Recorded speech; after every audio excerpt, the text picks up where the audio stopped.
I've truly enjoyed unemployment. It's allowed me to look at life through a new lens.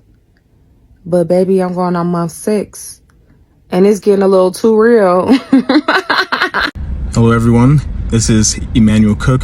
We will be reacting to a new video today, so make sure you guys like, comment, and subscribe down below, and let's get into the video. Getting fired or laid off while still having to pay bills is an experience. A grown-ass experience. And don't let you not have no money saved up. Ooh. Now you scrambling, scraping for shit. You applying for unemployment, putting in 500 applications a day, signing up for DoorDash, signing up for Instacart. Life get real. And trust me, I know firsthand, because that was me 2 years ago getting laid off, trying to figure out what I'm about to do next. It was hell on earth. Sometimes you don't think about when you get all these bills that your income could just stop at one point. It could just stop. You come to work Monday morning happy as hell. Everything going good. Weekend was good. Everything was perfect. And then you see that 30-minute meeting with HR and your boss. Oh my fucking God. Oh my. You get in the meeting, they start talking about, yeah, we're restructuring our core values of the company and your job has been affected. God damn it. Hey, just know if you got to deal with it, it's going to be all right. Life keep on going. You're going to end up a better person after it. I know I did. Guys, I got laid off again. 2 layoffs in the same span of 6 months is crazy. I had just gotten a new job in May, and I just got laid off this morning. Like, it wasn't an individual thing. It was like, the project got canceled. We need to lay you guys off. We might call you again in October, but like, it's not on anymore. And you guys, I actually can't. I don't know what I should be more concerned about. The fact that I literally don't give a fuck anymore.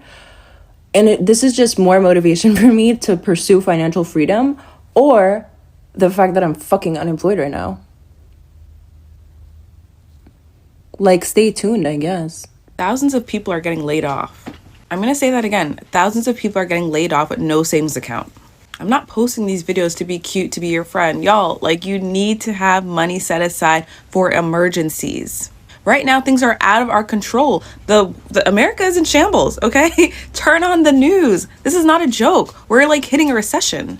Yet you want to go out on weekends, order from DoorDash, buy decorations off Amazon. Y'all, read the room. Things are scary. And I say it out of love. You cannot be spending money on things you don't need if you don't have $100K put aside. You should have a year of rent in your bank account just in case. Y'all, landlords are not sweet. They will kick you out and give your spot to the next tenant who can actually pay. Eversource, National Grid, they will cut your power off. It's time for you to take care of yourself by investing in yourself, by saving as if you have zero in the bank. If you don't know how to save, follow me. I post tips and tricks and hacks on how to stay frugal. Stay blessed. I never thought that after being laid off by Nike and moving into the nonprofit sector and finding a job and a team that I really, really enjoy, that I might not have full-time employment after 6 months. And guess what? It is a direct result of the Trump administration. Now, I know we already heard about all the layoffs and everything that was happening within our federal agencies, but now that this big, beautiful bill is passed, I want to come out and talk about the fact that cutting funding for various programs is going to affect so many people, not just their lives, as we saw with the Texas flooding, but also their livelihood. So I work at a small nonprofit that's focused on primary care and pushing primary care forward and making primary care more accessible to every American. And most of our funding actually comes from the state, but the state is concerned about budgetary cuts with the federal government, and our bill to get more funding didn't pass, despite the fact that it did pass in previous cycles. And here's the thing, I don't make a lot of money at my nonprofit job. In fact, I took over a $20K pay cut from my Nike job to move into the nonprofit sector. $20,000 was the pay cut. So I took a massive hit to do work that I thought was extremely important. And I've been struggling with depression, anxiety, and ADHD, all without medication recently because I can't afford it. And now I'm starting to suffer a lot of anxiety and depressive symptoms after learning that I will not have full-time employment in 6 months. I know I will not be the only person who comes out and says because of this bill that the Trump administration decided to pass, I am out of work. And I don't know how many people remember what the recession was like. I vividly do. My dad was out of work for quite some time. Our house went into foreclosure. I don't even know how many times. We got handwritten letters to buy our house. I was one of 2 people working at one point. My dad had to illegally turn on our water service again. So like, this is really, really terrifying to me. I just wanted to come on and share this with people because if you're like me and in this position, I just want you to know you're not alone. I know sometimes it feels like we're alone, and I know I'm personally terrified of what I'm going to do in the next 6 months. Because I either go on unemployment, which will not pay my bills, or I have to try and find 2-3 jobs to make up that difference. And I love what I do, so I don't want to leave the nonprofit I'm at. But it's a really terrible place to be in because of this bill. So for everyone who is so excited about this budget bill giving billionaires and millionaires tons of money that they don't actually need, that's going to sit in their banks, which it will. It won't go back into the economy. It will just sit there. Just remember, inflation is still sky high. Cost of living is still skyrocketing. Nowhere in the US can working 40 hours a week afford you a 1-bedroom apartment. Not anywhere. People are going to be losing their lives because of this bill, because of what just happened in Texas. And people are going to be losing their livelihood. I think the hardest part of being laid off is really realizing that these people are just not your friends. I worked with these people for 2 years. I got laid off in August. It is now the end of January. I have not heard from anybody, like not one person. But what I can see is them looking at my LinkedIn, like stalking my LinkedIn. I could see you when you do that. But it's like you work with these people for years and they don't care about you. But then on the other hand, if you aren't social with them, then you're a bitch and you are also on the chopping block. So you can't win. Now, I was not laid off due to any performance. Like, in fact, my performance was phenomenal. Like, I blew it out the water. I know my salary was a little bit higher than everyone else's, so I'm just going to chalk it up as that. But when you're either not personable enough or too personable, you will always be on the chopping block. Especially if you're a person of color. Like, I have to... So I gotta overlaugh, overperform, go to these happy hours that I probably don't even want to go to because honestly, I don't like drinking at work no more. All for y'all to just forget about me. Like, I have to create fake friendships that take my energy from my real people for y'all really not to give 2 craps about me. Anyway, I'm interviewing today. I have 4 interviews this week. I've just done 1. I have 1 more today and then 2 more later on this week. Wish me luck, guys. I really need a job. Guys, I always say this, and I don't know why people really think that their coworkers are their friends. Like, your coworkers are not really your friends, man. You were there just for work. Outside of work, they don't really care. If you get on the chopping board and you get chopped and you get laid off, what happens?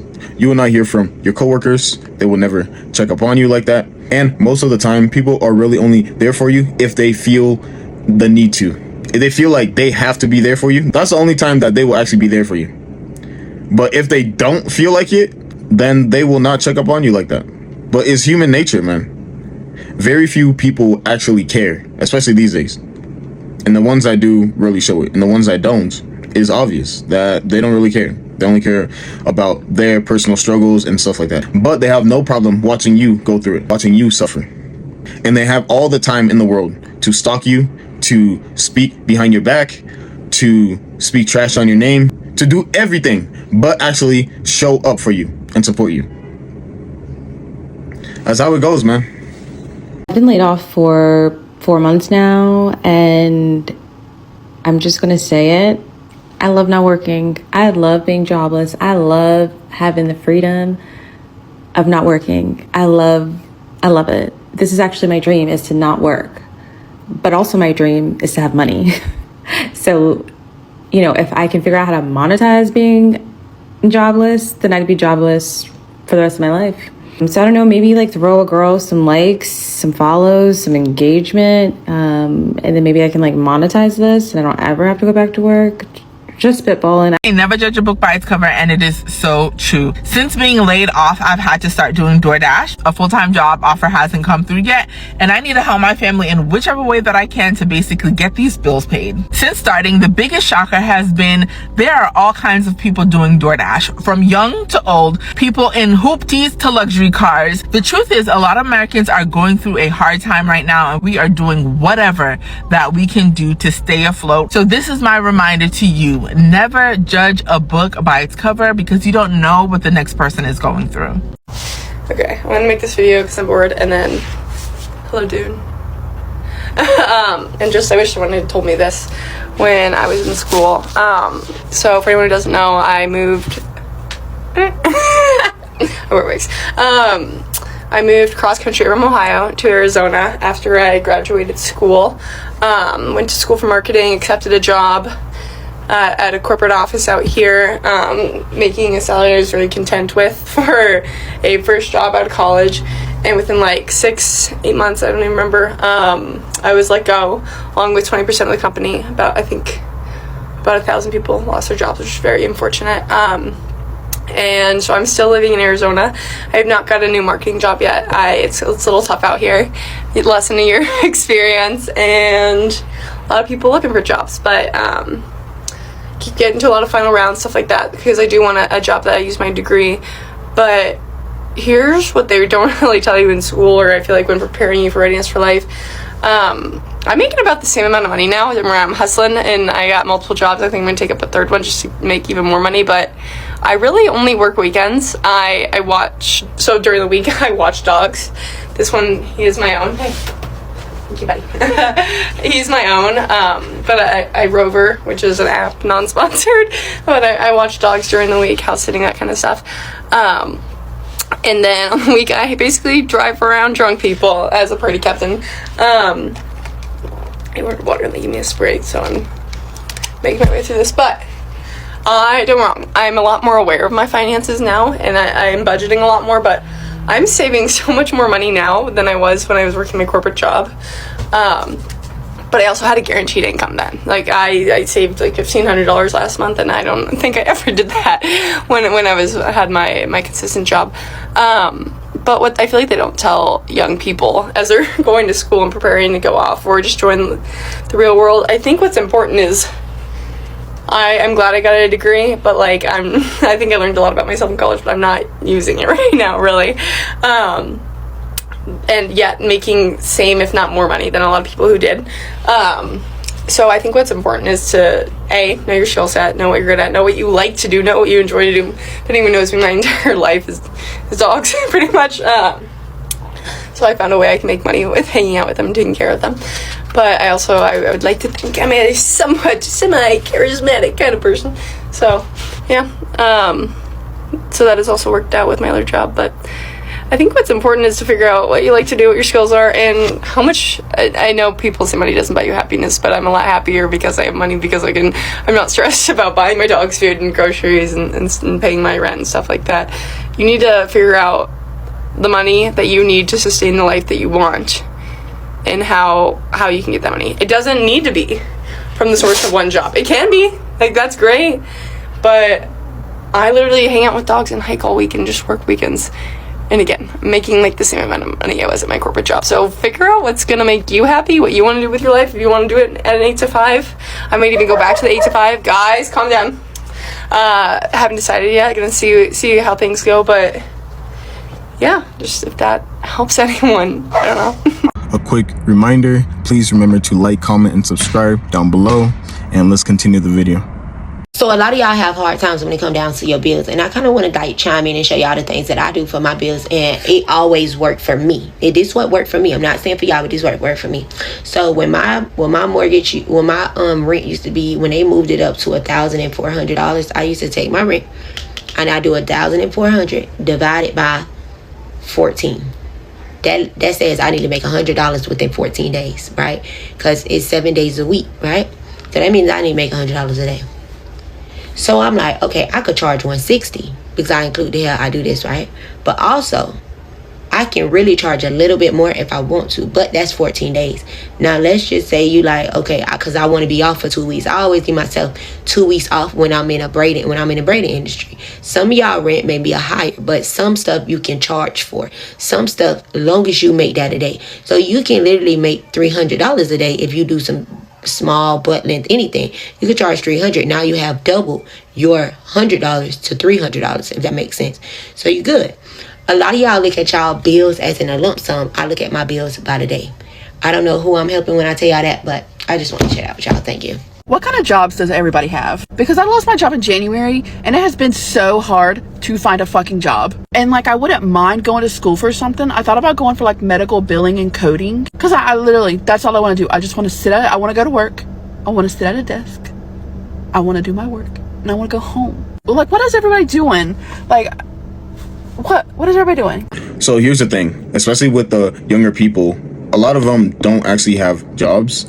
And so they are really struggling for work. So if you're in your early to mid 20s, it is a lot harder to start a career at that age, especially in this job market, only because like you don't really have that real experience that you need, especially after college. And so if the job market is already trash and then you are starting to get in your field and you just experience a layoff, like you are pretty much in one of the worst positions that you can even be in.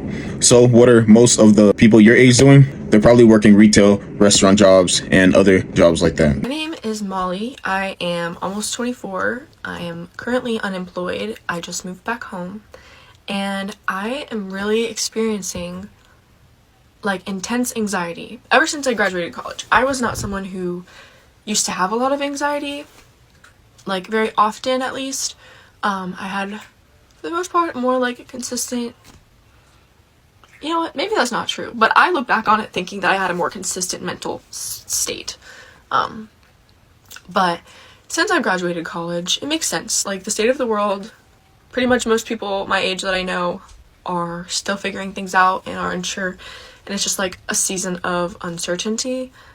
And being in a season of uncertainty is like super uncomfortable. I'm somebody who really hates change. It feels like so uncomfortable to me. And I know a lot of people like also feel that way, but it's been exceptionally hard lately trying to like, on one hand, I've been really excited working on like this account and focusing on my art stuff and having some time for that. That's like a really positive thing. I'm excited knowing like, okay, this is what I'm passionate about. This is my long-term goal and dream would be to be able to create full-time in some capacity and like own a business, own a store, that kind of a thing, and like work for myself. However, I'm also a realistic person, and I do know that that's not something I can expect to happen right away. And while I'm okay living at home right now, saving a little bit of money, I don't want to be here for too horribly long, and I want to feel financially stable in some way, because I'm like honestly currently in debt. So I do need a job, and today I was like searching for jobs, and man, I forgot how stressful it is. It is so stressful. And the temptation to just be like, screw it, like, I guess I'll just take another job that, like, will accept me, basically, because my experience is with kids, but I don't want more jobs with kids. But, like, a job with kids, they probably would hire me. I just don't want that job. So it's tempting to just, like, whatever, I need a job, I'll just accept one like that, even though I know I would get burnt out and I would not enjoy it. So I'm not going to do that. But the point is that it's really hard. It's hard in our current job market. It's hard being in your 20s and feeling the uncertainty and the change and all these things. And it's like, while it's so exciting having all of these possibilities open to you of what you could do with your life, for me, it feels so overwhelming knowing that there are so many things I could do and I can't pick. I don't know what I actually would want to do, what would like stick for me long term. So I'm sure there are other people who feel like that and who relate to this feeling. So if you do, and if you enjoy art, and you want to follow along on my journey of whatever the heck I end up doing with my life, I don't know, go ahead and follow. And I'm going to keep posting stuff, even though I don't really know what I'm doing with it, but I'm going to keep doing it, and I'm going to keep taking small steps because I know it will get better, even though right now it feels really overwhelming and anxiety inducing, and that like tightness in my chest is kind of always there. But it will get better. I will get a handle on what I'm doing in my life, and I will be able to accept change as a beautiful thing the more that I allow myself to just keep moving forward and being myself and doing the things that I love. So stick around for more chaotic content. To anyone unemployed and looking for a job, here are 3 tips that I have been using to get by. Number 1, that bill is only late when it hits 30 days. That's when it reports to your credit. If that bill is due on June 15th, you got till July 14th to get it paid. Keep the cycle going each month until you have some extra money in your pocket to make that extra payment, and then you will be current. 2, call that bank. Get your money back for that insufficient funds fee, all right? Use the system. Do not abuse it. If you're nice, you call in, hey, I'm under hard times, let them know. They may give you your money back. And number 3, if you are waiting on a deposit and it may be a couple days and you need some gas in that tank, all you need is $1 in your account, all right? Now, don't keep the account negative too long. You don't want them to close it, but you can still fill that tank up on $1 at most gas stations. And just know that the struggle is temporary and that times will get better. We will get through this. So I'm definitely hitting that point in unemployment where I'm starting to feel really anxious and just kind of like questioning everything, questioning all of my decisions. I'm getting nervous, like I'm halfway through unemployment and I have nothing on the table yet in terms of a job. So I'm just really starting to feel anxious, and I'm trying to keep like a positive mindset, but all I can think about is like, how long is this going to take? Am I going to find something? Am I going to have to take a huge pay cut? Which, like, if I have to, I will, but I'm definitely hitting that point where I'm starting to get a little anxious. Wait, am I the asshole for telling my boyfriend that I'm not his sugar mama? So we've been together for a while and we've been paying bills and everything been going good. The other day he lost a job maybe about 6 months ago, 7 maybe, and he was supposed to be looking for a job. Instead, he took it as, oh, let me go to the gym, let me start eating right, let me build my body, self-care. That's cool. But he wasn't looking for a job in the meantime. So now 6 months passed and the unemployment is running out. And now he's telling me he want to go to school because he can't find no job that he want, which I don't think he was looking for no job, because why don't you have a job yet? Anyways, the way he's talking is like, I'm his sugar mama. I feel like he's insinuating that I'm his sugar mama. It's $4,000 a month that I don't feel like I should be paying for him when he had 26 weeks of money and time to decide what he wanted to do. He could have went to school in them 26 weeks, at least started what he was going to do. So I don't see no improvement or no real trying from him. I think he got comfortable and now he don't want to work. He's telling me that I'm not there for him in his time of need, but I feel like you're being selfish, expecting me to pay all these bills on my own. Let me know if I'm the asshole and follow for more. Thank you. I think that they could have both handled the situation a lot better. As for the guy, I think that you have to put a lot more effort in looking for a job, but at the same time, the job market is a lot like harder, and so it will take a lot of months for you to actually find a job. And as for her, I think that she has to be a lot more patient and understanding and supportive during, his hard times. I was laid off 3 months ago. Let's talk about it. Monday morning, I woke up to one of my coworkers informing me that they had gotten laid off. Quick background, I live in New York City. I do PR for biotech companies, so think of companies like Pfizer and representing them. Once my coworker told me they had gotten laid off, I was like, oh shit, it's really getting serious. I kid you not. So I was in a group chat with my coworkers, and before that we can even offer our condolences, we each, it's not funny, we each literally got a mandatory calendar invite with our CEO. I kind of knew that something weird was happening even before my coworker had informed me, because I am always in meetings. I have like 4 to 5 meetings a day. All of my meetings for that day were literally wiped from my calendar, except for my one with my CEO at 10 a.m. So when I had joined the meeting, it was my CEO, HR, and other members from my senior leadership team. And basically they told me that the company was going through a restructure and that my position was eliminated. The number one thing that I did during my layoff meeting, which I really do credit to helping me land my current role, was 1, ask for a letter of recommendation from my CEO, and 2, a resume rewrite. I truly feel like those 2 just cut down on the interview process in general. At the end of the day, layoffs do suck, but companies do have the capacity to help alleviate some of the stressful factors, whether that's severance packages, whether that's recommendation letters, or even direct contacts to new opportunities. I don't think industry layoffs are slowing down anytime soon. That's just the economy that we live in, which honestly sucks because especially individuals in their mid-20s, late 20s, COVID already stripped away so much of our youth, and it's just like, damn, can we live? The thing about getting laid off is that the day before it happens, you don't see it coming, so you're so stressed. You're like, oh, I have such a busy week, like, when am I gonna do my laundry? I'm so busy. And then you get laid off and you're like, hi. You get laid off and you're like, I can do my laundry every day, all day, for the rest of my life, baby. When I was unemployed for 10 months, I felt really guilty about having all this free time. Like, all my friends and people I would meet along the way would always talk about how stressed they are at work, and I just couldn't relate. I also really downplayed how relaxed my life was because I just felt so guilty that they were so busy and I wasn't. Like, I totally relate how busy they are. So when I would talk about how relaxed I was, or like how I literally did nothing, my biggest challenge today was figuring out what I want to eat for lunch, I felt like my opinions weren't really valid, you know? But I realized this guilt I was feeling was only something that I internally felt myself. It wasn't actually projected to me. Like, when people asked me more about what I did every day and the answer was mostly nothing, they were actually quite happy for me, and they really understood the value of taking a break. I started to realize that we're all in different journeys, and I shouldn't be guilty about the journey I'm in right now. In fact, being open about my career break has made some of my friends really embrace unemployment after being made redundant or just quitting a job they don't like while they're looking for a new job. Being unemployed isn't a sign of failure. It's a chance to rest and reflect on where you are in your life right now. So if you are employed or you're thinking about becoming unemployed soon, really just embrace it and just own it. And if anyone does make you feel guilty about being unemployed, then just feel sorry for them because they're probably jealous. I don't know who needs to hear this, but some of you all need to hear this because I'm seeing so many social media posts about people who are in dire straits right now because they have been laid off.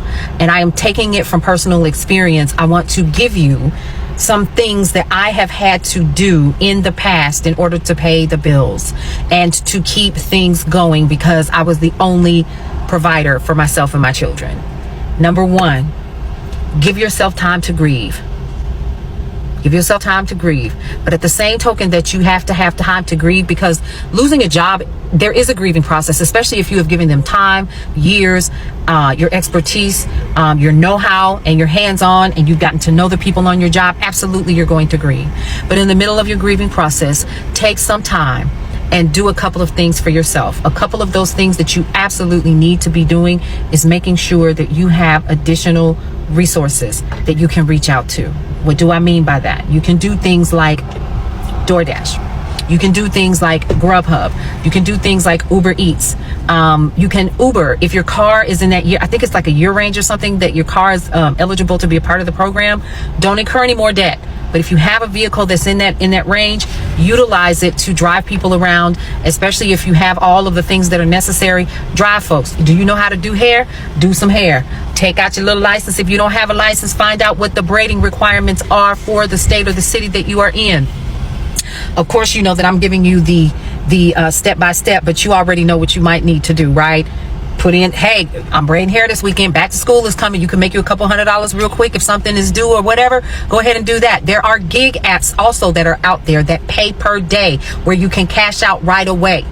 What you need right now, especially if you are in dire straits, there's a repo coming. There's a writ of dispossessory that is on your front door. If you're renting, there are a couple of things that you can do. Now, if you're a homeowner, it's a little bit different because there's that wiggle room and you can speak directly with your mortgage company and work things out with them, right? So that you don't end up in foreclosure. But what's different here with people that are renting, that writ of dispossessory can end up on your front door, and legally they have a window of time in which to, take you to court and XYZ. So that means you got time to get some stuff together and pull some resources. Number one, don't be afraid to go down to your local Salvation Army, to those local churches. Call 411 and find out what is available in your area if you are in those types of straits. They may be able to support you with either food, with rent, And not so much your car note. I'm not so sure about that, but what I do know is that food and rent, they can definitely help you with, or at least get you to the resources that you need to at least pay portions of what you need if you have something. How do you get to something if you don't have anything? If you've depleted all of your resources, if, say, for instance, your unemployment has run out, which is what happened to me, then what you do is you literally begin now. Always think the what if. It's not about the Murphy's Law. It's preparing yourself for when it does go wrong, right? What kind of 401k do you have? Do you have to dig into it? Hopefully you won't have to, but if you have to, there it is. Don't forget your HSA and your FSA. If you have those, that's your money. They'll take back whatever they gave you, and the rest, of course, you need to hold on to that just in case something were to occur and you became ill. Here's something else that you want to also consider as well. Find out what programs are available for your children that you do not have to pay for if you are responsible for child care. Here's something else. Again, I'm going to go back to gig opportunities like a DoorDash, like an Uber Eats, like a Grubhub. I know for a fact because I do part-time DoorDash, right? So what I do sometimes is I will do my little DoorDash 2 or 3 hours, whatever day I choose to do it. And guess what?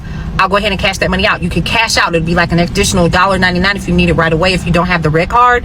But go ahead and try that as well. That'll kind of hold you over if you need food, if you need gas, if you need this, if you need that, right? Hold on to that. That's the second thing. Third thing, fourth thing, always make sure that you have additional streams of revenue coming in. This is just for emergency money, because right now you're in an urgent, emergent situation.